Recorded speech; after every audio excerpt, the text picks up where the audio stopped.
2014 থেকে 24 বিতর্কিত ও প্রহসনের 3 নির্বাচন করার দায়ে পুলিশের গোয়েন্দা জালে সাবেক সিইসিরা বুধবার 2024-এর নির্বাচনের সিইসি কাজী হাবিবুল আউয়ালকে গ্রেপ্তার করে ঢাকা মহানগর গোয়েন্দা পুলিশ। আগামীকাল তাকে আদালতে হাজির করে রিমান্ড চাওয়া হবে। অন্যান্য আসামিদের গ্রেপ্তারে অভিযান চলছে বলে জানান তদন্ত কর্মকর্তা। সুমন তানভীরের প্রতিবেদন।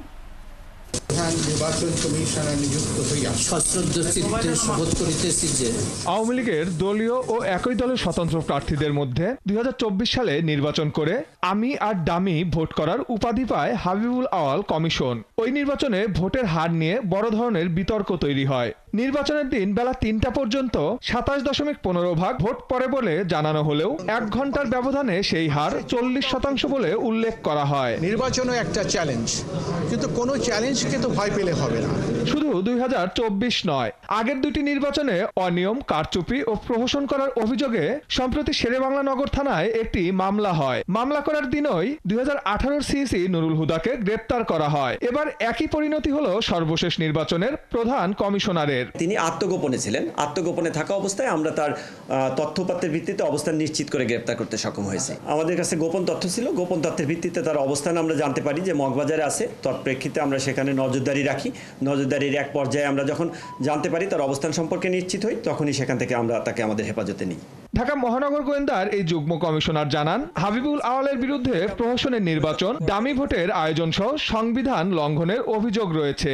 2024 সালের নির্বাচনে তিনি সকল দল অর্থাৎ বিএনপি সহ অন্যান্য দলের নির্বাচনে অংশগ্রহণ না করা এবং সেক্ষেত্রে সুষ্ঠু পরিবেশ নিশ্চিত করতে না পারায় এবং শুধুমাত্র আওয়ামী লীগ এবং আওয়ামী লীগ সমর্থিত যে ডামি ক্যান্ডিডেট এবং জাতীয় পার্টি এদের দিয়ে নির্বাচন করা, এমনকি নির্বাচনের দিনে ভোটের পরিসংখ্যান নিয়ে দ্বিচারিতা করা, অর্থাৎ ভোটের পরিসংখ্যানগত যে বিশ্লেষণ সেটাই পরবর্তীতে মিথ্যা বানোয়ার তথ্য দেওয়া এবং তৎপরবর্তী যেটা যে সাংবিধানিক পথে থেকে সংবিধান লঙ্ঘন করে এবং আচরণবিধি লঙ্ঘন করে যে ভোটার যারা নির্বাচনে জয়ী হয়েছে মর্মে গেজেট প্রকাশ করা, এই ধরনের একটি ঘটনাকে কেন্দ্র করে তার বিরুদ্ধে মামলা হয়। মামলায় সাবেক প্রধানমন্ত্রী সহ সাবেক 3 সিইসি, অন্যান্য কমিশনার ও সচিব সহ মোট 24 জনকে আসামি করা হয়েছে।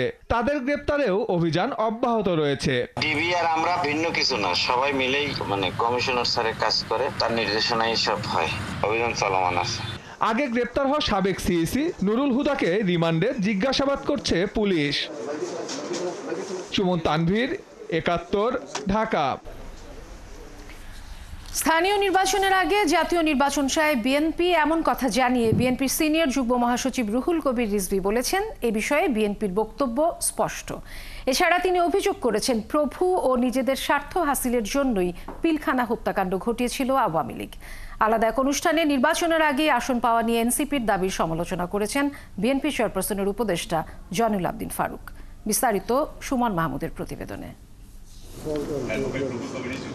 বিএনপির কেন্দ্রীয় কার্যালয়ে জুলাই অভ্যুত্থানে আহতদের 4 জনকে চিকিৎসা সহায়তা প্রদান অনুষ্ঠানের আয়োজন করে আমরা বিএনপি পরিবার। এতে যোগ দেন দলটির সিনিয়র যুগ্ম মহাসচিব রুহুল কবির রিজভী। রুহুল কবির বলেন, সবার আগে জাতীয় নির্বাচন হতে হবে, এটাই বিএনপির স্পষ্ট অবস্থান। প্রথমেই জাতীয় নির্বাচন দিতে হবে, কারণ একটি নির্বাচিত জাতীয় সরকার, সেই সরকারের অধীনে প্রতিটি নির্বাচন যদি হয় সেখানে ক্রেডিবিলিটি বাড়বে এবং জনগণ দেখবে যে সরকার তো হয় নির্বাচিত সরকার, তো সেই সরকারের অধীনে নির্বাচনগুলো সুষ্ঠু হচ্ছে কিনা। যারা নির্বাচিত হবেন তারাই দেখাবেন যে নির্বাচন সুষ্ঠু হতে পারে। তো সুতরাং এটা আগে পরের বিষয় না। মানুষের প্রত্যাশা, মানুষ 16-17 বছর ধরে ভোট দিতে পারেনি, তাদের ভোটাধিকার প্রয়োগ করতে পারেনি। সুতরাং সর্বাগ্যে জাতীয় নির্বাচন হওয়াটাই বাঞ্ছনীয় এবং এ ব্যাপারে বিএনপির মতামত অত্যন্ত সুস্পষ্ট। গুম খুনের নির্দেশ পেয়েও হাসিনা সরকারের যেসব পুলিশ সদস্য তা করেননি, তাদেরকে পুরস্কৃত করতে অন্তর্বর্তী সরকারের প্রতি আহ্বান জানান রিজভী। বলেন, বিডিআর হত্যা পরিকল্পিতভাবে করা হয়েছিল। পরিকল্পিতভাবে বিডিআর পিলখানা হত্যাকাণ্ড ঘটনা হয়েছিল কারো স্বার্থে, প্রভুদের স্বার্থে অথবা অন্য কোনো স্বার্থে ঘটিয়েছিল তৎকালীন যারা রাষ্ট্র ক্ষমতায় ছিল।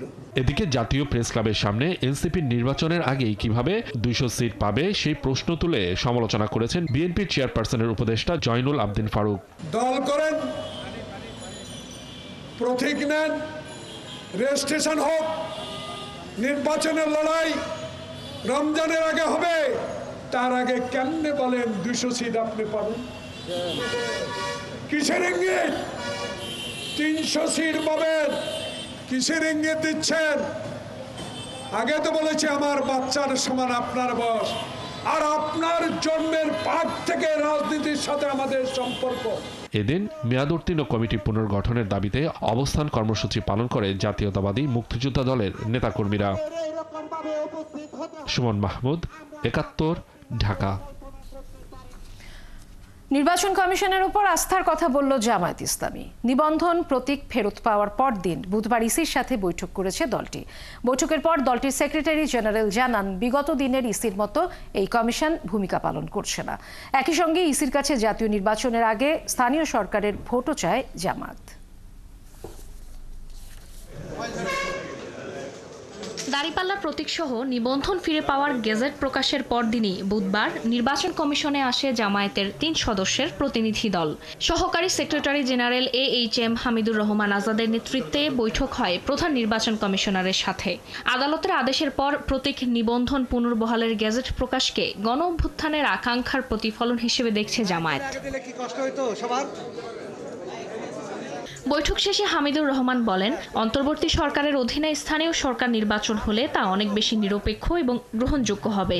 লোকাল গভর্নমেন্ট যদি ইলেকশন দলীয় সরকারের অধীনে হয়, তখন যে ঘটনাটা আমরা অতীতে অবলোকন করেছি সেটা হচ্ছে দলীয় প্রার্থীদেরকে চেয়ারম্যান মেম্বার বানানোর জন্য, মেয়র বানানোর জন্য এখানে দলীয় প্রভাব, তার চাইতে বড় যে কাজটা অন্যায়ভাবে করে সরকারগুলো, গভর্নমেন্ট টোটাল ইনস্টলমেন্টকে কাজে লাগিয়ে ভোটকে, ইলেকশনকে প্রভাবিত করে দলীয় প্রার্থীকে জিতিয়ে আনে।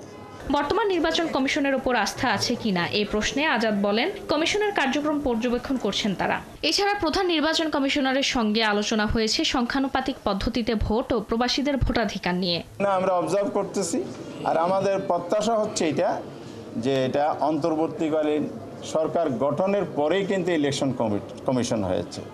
এই কমিশন তার অতীতের যে 3টা নির্বাচন কমিশনে বিতর্কিত, সে দৃষ্টিতে আমরা দেখছি না। আমরা আশাবাদী ওনারা ভবিষ্যতে জন আস্থাকে সামনে রেখে এগিয়ে যাবে, আমরা এই প্রত্যাশা করি। সংসদীয় আসনের সীমানা পুনর্নির্ধারণ প্রক্রিয়ার অংশ হিসেবে কয়েকজন আবেদনকারীর সঙ্গেও বৈঠক করেছে নির্বাচন কমিশন।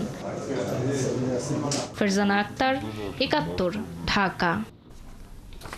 প্রভাবশালী ব্যবসায়ী গোষ্ঠীর ইন্ধন প্রসঙ্গে অর্থ উপদেষ্টাকে চ্যালেঞ্জ ছুড়ে দিয়েছে এনবিআর সংস্কার ঐক্য পরিষদ। একই সঙ্গে আলোচনার প্রস্তাবও প্রত্যাখ্যান করেছেন আন্দোলনরত কর্মকর্তা কর্মচারীরা। চেয়ারম্যানের অপসারণ সহ নানা দাবি আদায়ে 28 জুন মার্চ টু এনবিআর পালনের ডাক দিয়েছে সংস্কার ঐক্য পরিষদ। বিকেলে আগারগাঁও রাজস্ব ভবনে সংবাদ সম্মেলনে এসব কথা জানান এনবিআর কর্মকর্তারা। রুহুল আমিনের রিপোর্ট। পূর্ব ঘোষণা অনুযায়ী দুপুর 12টা থেকে রাজধানীর আগারগাঁওয়ে এনবিআরে জড়ো হন অসংখ্য কর্মকর্তা কর্মচারী। চেয়ারম্যান আব্দুর রহমান খানের অপসারণের দাবিতে স্লোগান দেন তারা। বিকেল 5টা পর্যন্ত কলম বিরতিও পালন করেন তারা। নাশকতা এড়াতে বাড়তি ব্যবস্থা নেয় আইনশৃঙ্খলা বাহিনী। একটি জাতীয় দৈনিকে প্রকাশ হওয়া অর্থ উপদেষ্টার সাক্ষাৎকার নিয়ে অসন্তোষ জানায় এনবিআর সংস্কার ঐক্য পরিষদ। প্রভাবশালী গোষ্ঠীর ইন্ধন তদন্ত করে জাতিকে জানানোর আহ্বান জানান কর্মকর্তারা। মাননীয় উপদেষ্টা মহোদয়, এই সাক্ষাৎকার একটি প্রভাবশালী ব্যবসায়ী গোষ্ঠীর ইন্ধনে এনবিআরে আন্দোলন চলমান রয়েছে বলে উল্লেখ করেছেন। কে বা কারা এই প্রভাবশালী ব্যবসায়ী গোষ্ঠী তা তদন্ত করে সরকার দেশবাসীকে জানান, এটা আমাদের দাবি। গণমাধ্যমে পাঠানো অর্থ মন্ত্রণালয়ের প্রেস বিজ্ঞপ্তি নিয়েও আপত্তি জানান এনবিআর কর্মকর্তারা। তাদের মতে অর্থ উপদেষ্টা আগের অবস্থান থেকে সরে গিয়ে এনবিআর বিলুপ্তির সিদ্ধান্তে অটল আছেন। এই কারণে আলোচনায় না বসার সিদ্ধান্ত জানায় সংস্কার ঐক্য পরিষদ। জাতীয় রাজস্ব বোর্ডকে বিলুপ্ত না করে বরং অর্থ মন্ত্রণালয়ের অধীন সরকারের একটি স্বতন্ত্র ও বিশেষায়িত বিভাগের মর্যাদায় উন্নীত করার অবস্থান থেকে সরে এসেছে এবং যেহেতু এনবিআর সংস্কার ঐক্য পরিষদের প্রতিনিধিগণকে আগামীকাল 26 জুন 2025 খ্রিস্টাব্দ তারিখে অনুষ্ঠিত সভায় আলোচনার জন্য আহ্বান করেননি, সেহেতু কর্মসূচি পালনকারী এনবিআর সংস্কার ঐক্য পরিষদ থেকে কোনো প্রতিনিধি উক্ত আলোচনায় অংশগ্রহণ করার সুযোগ না রাখায় উক্ত আলোচনায় অংশগ্রহণ করবে না। দাবি আদায়ে 28 জুন মার্চ টু এনবিআর পালনের ঘোষণা দেয়া হয় সংবাদ সম্মেলনে। আগামী 28 জুন 2025 খ্রিস্টাব্দ তারিখ থেকে সারা দেশের ট্যাক্স, কাস্টমস ও ভ্যাট বিভাগের সকল দপ্তর থেকে এনবিআর অভিমুখে মার্চ টু এনবিআর পালিত হবে। বৃহস্পতিবার অর্ধ দিবস কলম বিরতি পালন করা হবে বলে জানায় সংস্থার ঐক্য পরিষদ। রুহুল আমিন, ৭১, ঢাকা। ফেব্রুয়ারিতে নির্বাচনের সম্ভাবনা জানার পর দেশে স্থিতিশীলতা এসেছে। বুধবার সচিবালয়ে এমন মন্তব্য করেন অর্থ উপদেষ্টা ডক্টর সালিউদ্দিন আহমেদ। ক্রয় সংক্রান্ত উপদেষ্টা পরিষদ কমিটির বৈঠক শেষে তিনি আরও বলেন, রাজনৈতিক অস্থিরতা নিয়ে আইএমএফের উদ্বেগ সঠিক নয়, আর এনবিআর অধ্যাদেশ বাস্তবায়ন হলে কর্মকর্তাদের অসুবিধা হবে না বলেও মনে করেন অর্থ উপদেষ্টা। শারমিন নীরা রিপোর্ট। যৌক্তিক সংস্কার ও চেয়ারম্যানের পদত্যাগের দাবি মানা না হলে শনিবার থেকে কমপ্লিট শাটডাউনের হুঁশিয়ারি দিয়েছে এনবিআর সংস্কার ঐক্য পরিষদ। একই সাথে টানা কলম বিরতি পালন করছেন তারা। ক্রয় সংক্রান্ত উপদেষ্টা পরিষদ কমিটির বৈঠক শেষে এ বিষয়ে জানতে চাইলে অর্থ উপদেষ্টা জানান, শিগগিরই সমাধান হবে বিষয়টি। যে ওদের ক্যারিয়ারটা কোনো অসুবিধা হবে না, বরং এনবিআর একটা স্বতন্ত্র একটা ডিভিশন হবে, এটা স্ট্যাটাসটা বাড়বে, ওদের ক্যারিয়ারটা আরও প্রসপেক্ট হবে, প্রমোশন এক্সপেক্ট আরও বেটার হবে। এখন তাদেরকে কে কারা বুঝিয়েছে এটা ভেতরের ব্যাপার সেবার আপনারা আরও ভালো জানেন। আমি বলছি এমন কোনো সমস্যা নাই পৃথিবীতে যে সমস্যার সমাধান করা যাবে না। রাজনৈতিক অনিশ্চয়তা সহ 4 কারণে বাংলাদেশের অর্থনীতি এখনো খারাপ অবস্থায় আছে বলে মনে করে আন্তর্জাতিক মুদ্রা তহবিল আইএমএফ। এ নিয়ে অর্থ উপদেষ্টা বলেন, সংস্কার ও আইন শৃঙ্খলা পরিস্থিতি নিয়ে বিশ্ব ব্যাংক ও আইএমএফ সহ উন্নয়ন সহযোগীরা সন্তুষ্ট। এখন মোটামুটি তো এটা অ্যাগ্রিড একটা সময় আসছে, ইলেকশনটা কবে আসে, এতে সবাই মোটামুটি সন্তুষ্ট, সবাই সন্তুষ্ট আর কি। অর্থাৎ আপনি দেখবেন রিসেন্টলি কিন্তু আইএমএফ বলেছে, কিন্তু রিসেন্টলি ওয়ার্ল্ড ব্যাংক অ্যাপ্রুভ করেছে, এডিবি অ্যাপ্রুভ করেছে, গতকাল পরশু চায়নাতে যে এআইবি ছিল ওরাও বিরাট একটা অঙ্ক অ্যাপ্রুভ করেছে, তারপর এএফডি। এখন মোটামুটি কিন্তু বাংলাদেশের যে বাইরে থেকে যে আমাদের যে সংস্কারের যে কার্যক্রমের প্রোগ্রেস, তারপরে যে আমরা যেটা অর্থনৈতিক খাতে যেটা করেছি সেটা সন্তুষ্ট বলে এখন কোনো এজেন্সি কিন্তু বাকি নাই পেন্ডিং। বিদেশি বিনিয়োগ এখন কিছুটা কম, কিন্তু পরিস্থিতি সরকারের নিয়ন্ত্রণে। সহায়ক পরিবেশ বজায় রাখতে পারলে বিনিয়োগ বাড়বে বলেও আশা অর্থ উপদেষ্টার। ওরা লক্ষ্য করছে যে ফরেন এক্সচেঞ্জ মার্কেট স্টেবল, এখন তো আবার ফরেন রিজার্ভ রেটটা বেড়ে গেছে যেহেতু আমাদের বাজেট সাপোর্ট আসছে। এদিন কৃষি মন্ত্রণালয়ের অধীনে প্রায় ৭০০ কোটি টাকা ব্যয়ে এমওপি, টিএসপি ও ডিএপি সার কেনার অনুমোদন দিয়েছে ক্রয় সংক্রান্ত উপদেষ্টা পরিষদ কমিটি। শারমিন নীরা, ৭১, ঢাকা। সরকারি দপ্তরে ওয়ান টাইম প্লাস্টিক পণ্য ও পলিথিনের ব্যবহার না করতে নির্দেশ দিয়েছেন প্রধান উপদেষ্টা ডক্টর মোহাম্মদ ইউনূস। সেই সঙ্গে নাগরিকদের প্রতিও একই আহ্বান জানিয়েছেন তিনি বলেন, মানুষ প্লাস্টিকের পক্ষে ও পরিবেশ বিধ্বংসী অবস্থান নেয়, প্রকৃতিও কঠিন প্রতিশোধ নিচ্ছে। বুধবার জাতীয় পরিবেশ মেলার উদ্বোধনীতে তিনি এসব কথা জানান। আরও জানাচ্ছেন মুজাহিরুল হক রুমেন। প্রজাতন্ত্রী বাংলাদেশের অন্তর্বর্তী সরকার বুধবার সকালে রাজধানীর চিনমৈত্রী সম্মেলন কেন্দ্রে বিশ্ব পরিবেশ দিবস ও জাতীয় বৃক্ষরোপণ অভিযান এবং পরিবেশ মেলা ও বৃক্ষ মেলার শুভ উদ্বোধন ঘোষণা করেন প্রধান উপদেষ্টা অধ্যাপক মোহাম্মদ ইউনূস। আজকে থেকে শুরু হচ্ছে পরিবেশ মেলা, মাসব্যাপী জাতীয় বৃক্ষরোপণ অভিযান। আমি পরিবেশ মেলা, বৃক্ষ মেলা ও বৃক্ষরোপণ অভিযান 2025-এর শুভ উদ্বোধন ঘোষণা করছি। অনুষ্ঠানে তিনি বলেন, পরিবেশ ধ্বংসকারী উন্নয়ন আর যাই হোক তা উন্নয়ন নয়। প্রধান উপদেষ্টা জানান, পরিবেশ রক্ষার কাজ শুধু সরকারের একার নয়, প্রতিটি নাগরিককে এই দায়িত্ব পালন করতে হবে। আমি দেশের সকল নাগরিকের প্রতি ওয়ান টাইম প্লাস্টিক পণ্য ব্যবহার বন্ধ করে দেওয়ার জন্য আবেদন করছি। এর প্রাথমিক পদক্ষেপ হিসেবে আমি ইতিমধ্যে সরকারি সকল কার্যালয়কে একটি সুনির্দিষ্ট সময়সীমার মধ্যে ওয়ান টাইম প্লাস্টিকের ব্যবহার বন্ধ করার নির্দেশ দিচ্ছি। পরিবেশ সুরক্ষা ও দূষণ প্রতিরোধে তরুণ প্রজন্মকে এগিয়ে আসার আহ্বান জানিয়ে ডক্টর মোহাম্মদ ইউনূস বলেন, জলবায়ু পরিবর্তনের প্রভাব মোকাবিলায় মানুষকে জীবনযাপনে বদল আনতে হবে। আমি এদেশের তরুণ সমাজের প্রতি আহ্বান জানাই, জলবায়ু সংকট মোকাবেলায় এবং পরিবেশ দূষণ রোধে তোমরা তোমাদের কার্যকর ভূমিকা অবশ্যই রাখবে। অনুষ্ঠানের প্রধান উপদেষ্টা পরিবেশ সুরক্ষায় গুরুত্বপূর্ণ অবদান রাখায় ৩১ ব্যক্তি ও প্রতিষ্ঠানকে পুরস্কৃত করেন। প্রথম আনন্দের সংবাদটি হলো, আজকে পরিবেশ, বন ও বন্যপ্রাণীর জীবন রক্ষায় অসামান্য অবদান রাখার জন্য 31টি প্রতিষ্ঠান ও ব্যক্তিকে জাতীয় পুরস্কার দেওয়া হচ্ছে। মুজাহিরুল হক রুমেন, ৭১, ঢাকা। আদালত অবমাননার মামলায় শেখ হাসিনার পক্ষে রাষ্ট্রনিযুক্ত আইনজীবী আমিনুল গনি টিটুকে অব্যাহতি দিয়েছে আন্তর্জাতিক অপরাধ ট্রাইব্যুনাল ১। তার জায়গায় নিয়োগ পেয়েছেন সাবেক সরকারি কৌঁসুলি আমির হোসেন। তবে এ ঘটনায় বিব্রত হয়েছেন আইনজীবী টিটু। আদালত অবমাননার এই মামলায় প্রস্তুতির জন্য অ্যামিকাস কিউরি AY মশিউজ্জামানকে ১ সপ্তাহ সময় দেওয়া হয়েছে। আরও জানাচ্ছেন সৈকত সাদিক। ছাত্র জনতার গণ অভ্যুত্থানে ৫ আগস্ট ক্ষমতাচ্যুত হবার পর থেকেই ভারতে অবস্থান করছেন শেখ হাসিনা। সেখানে বসেই অডিও কিংবা ভিডিও বার্তায় দেশে অবস্থানরত দলীয় নেতাকর্মীদের সঙ্গে কথা বলেন তিনি। গাইবান্ধা জেলার সাবেক উপজেলা চেয়ারম্যান শাকিল আকন্দ বুলবুলের সঙ্গে কথোপকথনের এমন উস্কানিমূলক বক্তব্যের কারণে শেখ হাসিনার বিরুদ্ধে আদালত অবমাননার মামলা করে প্রসিকিউশন। বুধবার ট্রাইব্যুনালে আসেন শেখ হাসিনার পক্ষে রাষ্ট্রনিযুক্ত আইনজীবী আমিনুল গনি টিটু। তবে ৫ আগস্ট শেখ হাসিনার বিচার চেয়ে সামাজিক মাধ্যমে স্ট্যাটাস দেয়া এই আইনজীবীকে নিয়ে তৈরি হয়েছে বিতর্ক। এমন পরিস্থিতিতে নৈতিকতার প্রশ্ন তুলে তাকে বিচার কার্যক্রমে অংশ নেয়া থেকে অব্যাহতি দেন ট্রাইব্যুনাল ১। এই ঘটনায় আইনজীবীও বিব্রত হন। আসলে কনফ্লিক্ট অফ ইন্টারেস্টের কথা যখন এসছে, আসলে সততার প্রশ্ন আছে। আমি সততা নিয়ে মামলা করি। যদি এই হিয়ারিংটা করা যেত তাহলে হয়তো আমার আজকের যিনি ক্লায়েন্ট তার সপক্ষেই আমি আমার সমস্ত সাবমিশন আমি রাখতাম। তো যেহেতু সেই সুযোগ হয়নি, আর এটা এথিক্যালও একটা ব্যাপার রয়ে গেছে, কারণ আমি ৫ আগস্ট ২০২৪ সকালবেলা, তখনও গভর্নমেন্টের পতন হয়নি, তখন আমি আমার এই পোস্টগুলো আমি দিয়েছি। তো সেদিক বিবেচনা করলে, সব কিছু বিবেচনা করলে আমার প্রত্যাহার করা ছাড়া আর কোনো বিকল্প ছিল না।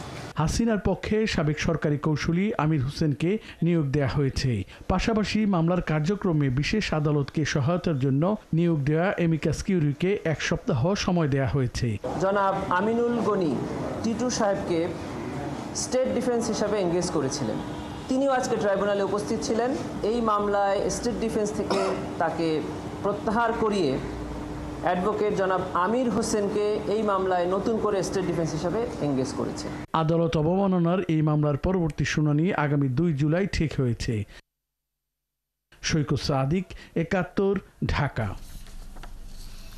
রাষ্ট্রের মূলনীতি নিয়ে এখনো ঐকমত হয়নি বলে জানিয়েছেন জাতীয় ঐকমত্য কমিশনের সহসভাপতি ডক্টর আলী রিয়াজ।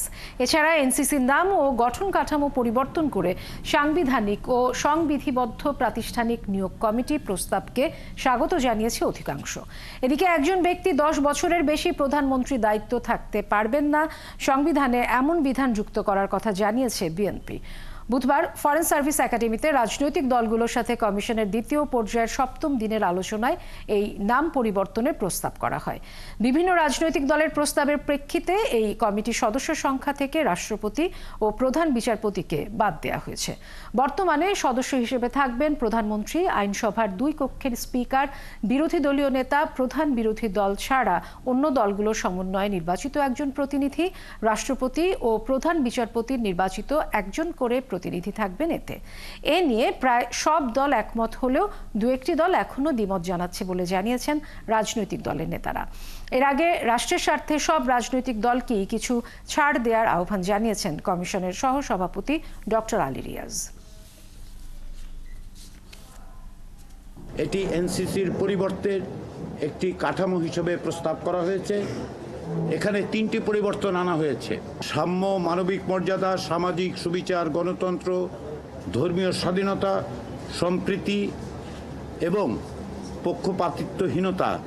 এই 5টি বিষয়ে উল্লেখ থাকার বিষয়ে অধিকাংশ দলের সমর্থন রয়েছে। এখানে সার্চ কমিটির মধ্য দিয়ে ইলেকশন কমিশন এখন গঠিত হয় এবং সেই জন্য একটা আইন করা হয়েছে। সেই আইনটা আমরা মনে করি পূর্ণাঙ্গ নয়, ডিফেক্টিভ। সেই আইনটাকে আমরা স্ট্রেনথেন করতে পারি। সেই আইনের যে সার্চ কমিটি, সেটা আমরা আরও ইমপ্রুভ করতে পারি। সেই আইনের মধ্যে নির্বাচন কমিশনের কমিশনার এবং প্রধান নির্বাচন কমিশনের যে অ্যাকাউন্টেবিলিটি সেটা ফিক্স করার জন্য আমরা প্রভিশন আনতে পারি। গণঅভ্যুত্থান পরবর্তীতে বাংলাদেশ রাষ্ট্রকে পুনর্গঠন করার জন্য বসেছি, সুতরাং এইখানে দলীয় পজিশনের চেয়ে জাতীয় স্বার্থ এবং আমরা যেহেতু জাতীয় ঐক্যমতের জন্য বসছি, ওই হাউজের মতামতটা কি প্রাধান্য দেওয়া উচিত সকলের এবং কমিশনের, আমরা এটা মনে করি।